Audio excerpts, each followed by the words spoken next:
Picture this, the night of December 4th, 1971. The dark waters of the Arabian Sea are about to become the stage for one of the most daring naval attacks in modern history. We're talking about an operation so bold, so completely improbable, that it wouldn't just change the course of a war, it would redefine an entire navy. This, my friends, is the incredible story of Operation Trident. But to really get why Operation Trident was such a massive deal, we need to rewind the clock 6 years. We need to go back to a different conflict, one that left the Indian Navy with a serious score to settle. Can you imagine you're a fighting force, trained and ready for combat, and you're told to just hold back?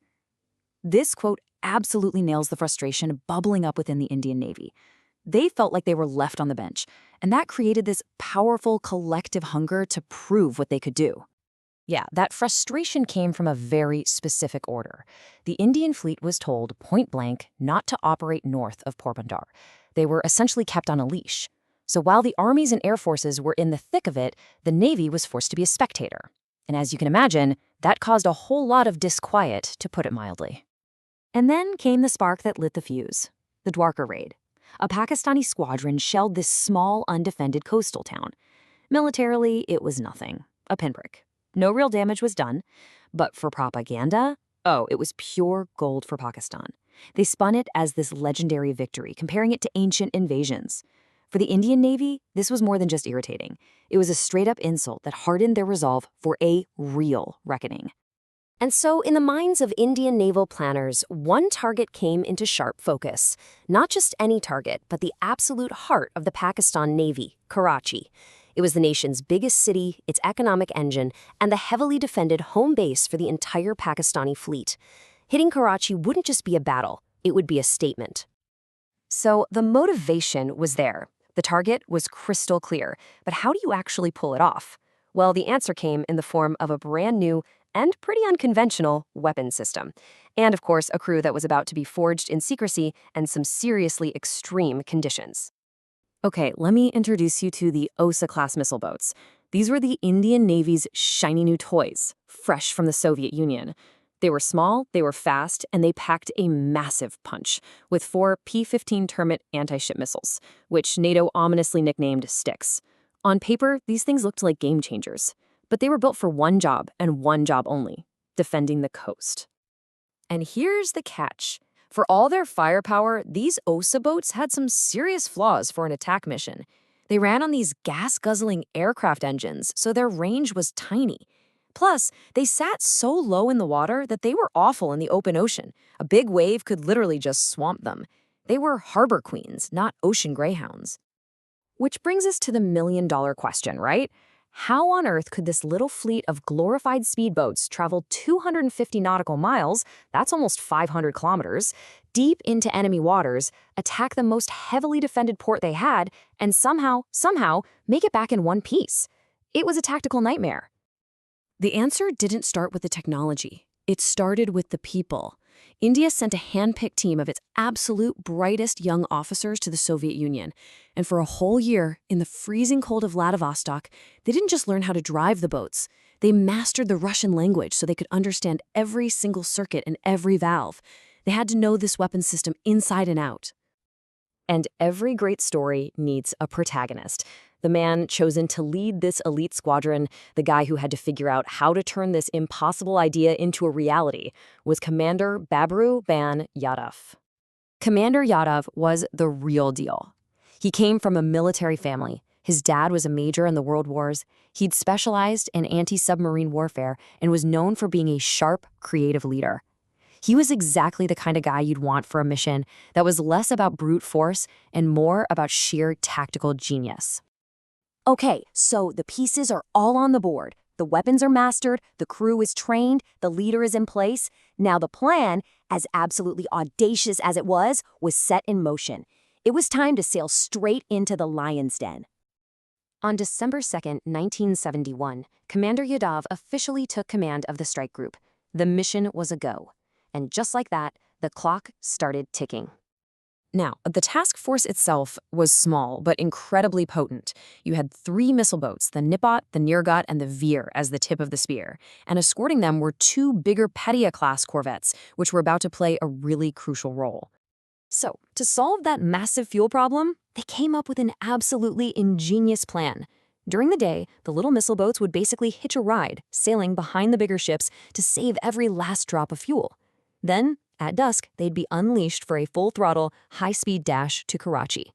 The attack had to be at night, and they had to be long gone before sunrise, when the Pakistani Air Force would be scrambling to hunt them down.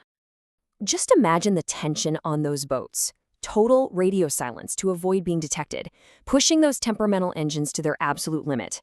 Every single person on board knew that once they started that final run, there was no turning back. Success was a long shot, and failure meant certain destruction. What happened next would go down in the history of naval warfare. All the planning, the years of frustration, the insane odds, it all came down to a few critical hours on a very dark December night. 10:43 p.m., this is the moment of truth. After that tense, high-speed run, the radar operator on INS Nirgat gets a lock. It's an enemy warship, 70 kilometers out. The fight is on. And the target? The PNS Khyber, a Pakistani destroyer.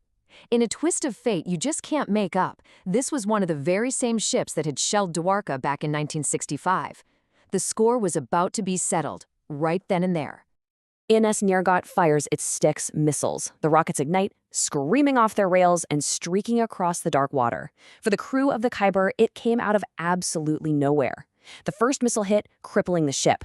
A second one followed, and it sent the Khyber straight to the bottom of the Arabian Sea. And the attack was just devastatingly effective. This line from Commander Yadav's official citation tells the story in blunt, powerful terms. They didn't just sink the Khyber. The task force also sank another destroyer, the PNS Shah Jahan, and a minesweeper. It was swift, it was brutal, and it was a stunning, stunning success. But here's where the story gets even crazier.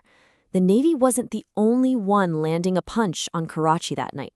Something else was going on, something that would add a whole new layer of legend to the story. On that exact same night, the Indian Air Force had its own mission running. A squadron of Canberra bombers flew in low and fast and successfully bombed the massive oil storage tanks right there in Karachi Harbor. This was a totally separate operation, so secret the Navy didn't know, and even many at Air Headquarters didn't know. The result of this 1-2 punch, one from the sea, one from the air, was just apocalyptic. The Karachi oil reserves went up in a colossal fireball. The pillar of smoke and flame was so huge that the returning Indian naval ships could see the glow from over 60 miles away. Karachi was literally on fire. This is a perfect example of what military people call the fog of war. In the chaos right after, with communications all over the place, even the Indian High Command wasn't sure what happened. Since the Air Force wasn't immediately aware of their own raid's success, that spectacular inferno over Karachi was credited entirely to the Navy's little missile boats. Operation Trident, already a huge success, instantly became the stuff of legend.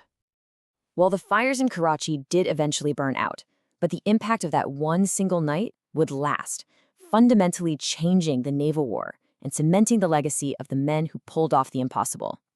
The strategic impact was immediate and it was decisive. Before Trident, the Pakistan Navy operated with confidence. After Trident, they were shattered. Their high command, terrified of another missile attack, ordered the entire fleet to stay put in Karachi Harbor. In one single strike, the Indian Navy had basically bottled up the enemy for the rest of the war.